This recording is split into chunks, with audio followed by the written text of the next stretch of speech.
jump scares, and nightmares. The drawings show them what really happened. But which version truly haunts your soul? The FNAF movie, bringing animatronics to life on the big screen?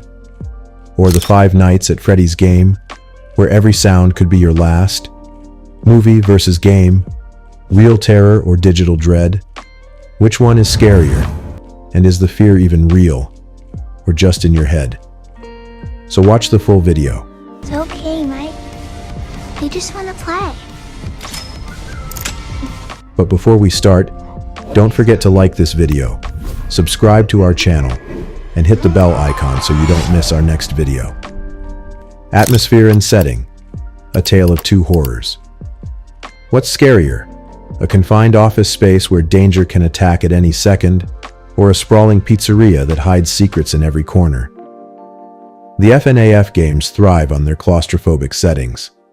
Players are trapped inside a small, dimly lit security office, surrounded by mechanical whirs, eerie silence, and distant footsteps.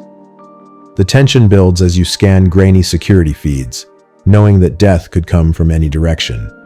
The limited perspective amplifies your sense of helplessness, creating an atmosphere so thick with dread that even the smallest sound can send shivers down your spine. Now compare that to the movie. Instead of being confined to one room, the audience is whisked through Freddy Fazbear's Pizza, a vast and haunting space filled with dark hallways, decaying decor, and hidden corners. The movie's expanded setting allows for more cinematic exploration of the pizzeria's creepy environment. While this broader view is visually stunning, does it dilute the raw fear generated by the game's enclosed spaces?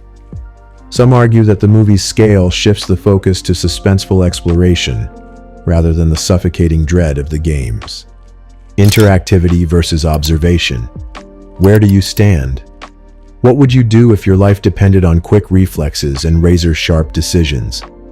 The core of the FNAF games lies in player agency. As a security guard, it's your job to monitor cameras, conserve power, and survive the night. Every action, or inaction, directly impacts your fate. The fear is deeply personal. Your choices determine whether you make it to sunrise or face the wrath of Freddy and his animatronic crew. On the flip side, the FNAF movie transforms the viewer into a passive observer. You're at the mercy of the characters' decisions, watching their struggles unfold on screen. While this approach can build suspense, it lacks the raw, adrenaline-pumping terror of being in control. After all, isn't it scarier to face Freddy yourself than to watch someone else battle him? Character development, a hero we know or a blank slate. Is it scarier to fight for your life when you know nothing about yourself, or when your deepest fears are laid bare? In the games, the protagonist is largely a blank slate. As Mike Schmidt or other security guards in later titles, players project their personalities, fears, and reactions onto the character. This anonymity enhances immersion as you become the hero navigating Freddy's terrifying world. The movie takes a different approach. Mike's character is fleshed out with a tragic backstory, personal motivations, and emotional struggles. While this adds depth to the narrative, it can also distance the audience from the raw terror of self-insertion. Knowing Mike's past makes his plight more relatable, but does it reduce the fear of imagining yourself in his place? Animatronics. Imagination versus realization. What's scarier? The shadowy glimpse of something lurking in the dark, or seeing it in full, horrifying detail? The FNAF games masterfully use ambiguity to fuel your fear. Animatronics like Freddy, Bonnie, and Chica are often seen through grainy camera feeds or glimpsed in shadows, leaving much to the imagination. The lack of clarity makes their presence more unsettling, as your mind fills in the gaps with your worst fears. The movie, however, brings these mechanical monsters to life with stunning visuals and lifelike movements. Seeing Freddy and his gang in full detail is undeniably chilling, but it also removes some of the mystery. Does knowing exactly what they look like make them less terrifying? For some fans, the power of imagination outweighs even the best CGI effects. Storytelling and lore. Mystery or revelation? Do you prefer piecing together a puzzle, or having the answers handed to you? One of the game's greatest strengths is its cryptic storytelling. Players must unravel the lore through subtle clues, hidden mini-games, and environmental details. This fragmented approach creates a sense of discovery and invites endless theorizing. Every new revelation feels earned, making the horror more personal and engaging. The movie, in contrast, opts for a more straightforward narrative. While it provides much-needed answers to long-standing questions, some fans feel that the explicit storytelling takes away from the enigmatic allure of the games. Does revealing too much strip away the fear of the unknown? For fans who cherish the thrill of uncovering secrets, the game's approach remains unmatched. However, the movie's clarity offers an accessible gateway for newcomers who may find the game's ambiguity daunting.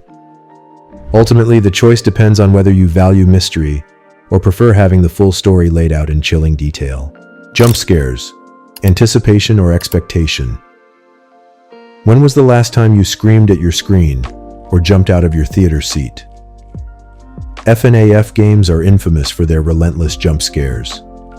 The anticipation of knowing that Freddy or Foxy could strike at any moment keeps players on edge throughout the night. The unpredictability of these scares makes them incredibly effective, leaving players in a constant state of dread. It's not just the scare itself, but the eerie buildup that creates a lingering sense of unease. The movie, following traditional horror pacing, spaces out its jump scares to build suspense. While this approach works well on the big screen, it may not evoke the same heart-pounding fear as the game's relentless barrage of surprises.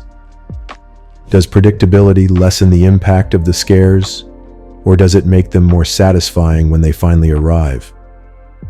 Watching a scare unfold in real time on a massive screen can amplify its intensity, but the personalized dread of the games arguably cuts deeper.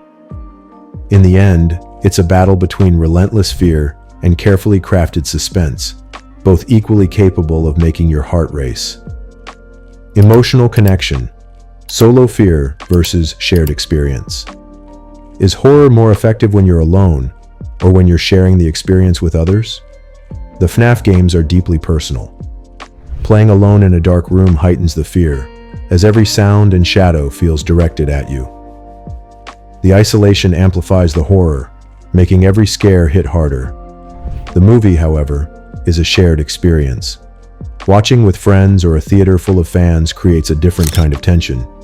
Collective gasps and screams add to the atmosphere, making the scares feel communal.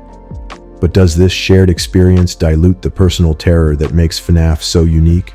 The lifeblood of FNAF. What keeps you coming back for more? The fear or the mysteries waiting to be solved? The FNAF games have spawned a passionate community of fans who dissect every detail, theorize about the lore, and create their own stories. This collective engagement adds depth to the fear, as players uncover new horrors together. The sense of discovery is a key part of what makes the game so compelling. The movie, while still engaging, shifts the focus from mystery to analysis. Fans debate its interpretations, compare it to the games, and discuss its impact on the franchise. While these conversations are lively, does the movie's straightforward storytelling diminish the excitement of uncovering hidden secrets? A matter of perspective. So, which is scarier, the FNAF games or the movie? The answer ultimately depends on your perspective. The games excel at creating a deeply personal and immersive horror experience, where every decision feels like a matter of life and death. The movie, on the other hand, offers a broader and more cinematic exploration of Freddy Fazbear's haunting world, delivering suspense and thrills on a grander scale. For die-hard fans, the game's interactivity and mystery may always hold the edge. But for newcomers or casual viewers, the movie provides an accessible and visually stunning entry point into the FNAF universe. So, what do you think? Which version of FNAF sends more chills down your spine, the game or the movie? The debate is far from over, and only you can decide which medium reigns supreme. Drop your thoughts in the comments below, and let us know which part of FNAF haunted you the most. Don't forget to like, subscribe, and share for more deep dives into the terrifying world of Freddy Fazbear's Pizza.